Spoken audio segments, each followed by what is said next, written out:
राजगुरू शहरामध्ये आज सकाळच्या सुमारामध्ये एक धक्कादायक घटना घडली।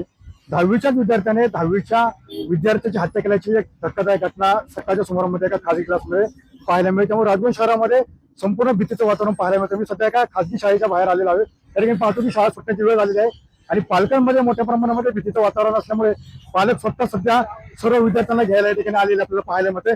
आपल्यासोबत काही पालक सुद्धा आहे। मला सांग, खरं तर तुमचा मुलगा शाळेमध्ये शिकतोय, आज राजगुरू शहरामध्ये अशी घटना घडली, काय वाटतं तुला?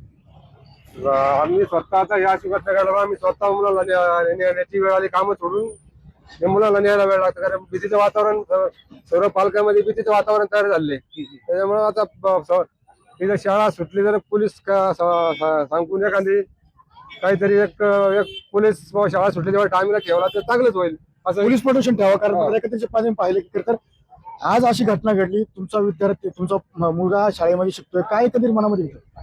तसं जर पाहिलं तर ही घटना खूप वाईट आहे। आम्ही ना रोज इथं मी 12:15 वाजता मुलाला न्यायला येतो। रोज इथं भांडणं होतात, खूप मारामाऱ्या होतात। लहान लहान मुलं एका एकाला धरून 20-20 जण मारतात मुलं। त्यासाठी इथं जरा पोलिसांचं प्रोटेक्शन पाहिजे, मग भांडणं तडणं कमी होतील। पोलिसांचं प्रोटेक्शन पाहिजे। मात्र आज जी घटना घडली एकंदरीत इथं भांडणं वारंवार होतात लहान मुलांची, काय उपाययोजना केल्या पाहिजे? पोलीस प्रोटेक्शन पाहिजे त्या शाळेत पहिले मेन गोष्ट। आणि प्रत्येक मुलाला आई बापांनी न्यायला आलंच पाहिजे मुलासाठी। ज्यांचं हे आसन नेणे आणि सोय त्यांनी करावी। नक्कीच आपण पाहिलं की खरं तर आज जी घटना घडली या घटनेमुळे संपूर्ण राजगुरू शहरातील जे पालक आहेत ते पालक मात्र या ठिकाणी भयभीत झालेले पाहायला मिळते।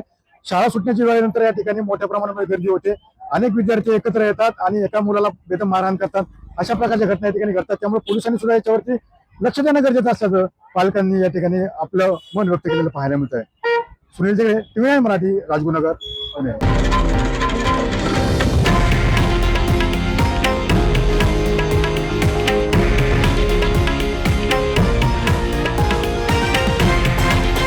हे आहे देशातील नंबर 1 न्यूज नेटवर्क आणि आपण पाहत आहात TV9 मराठी, एकमेव।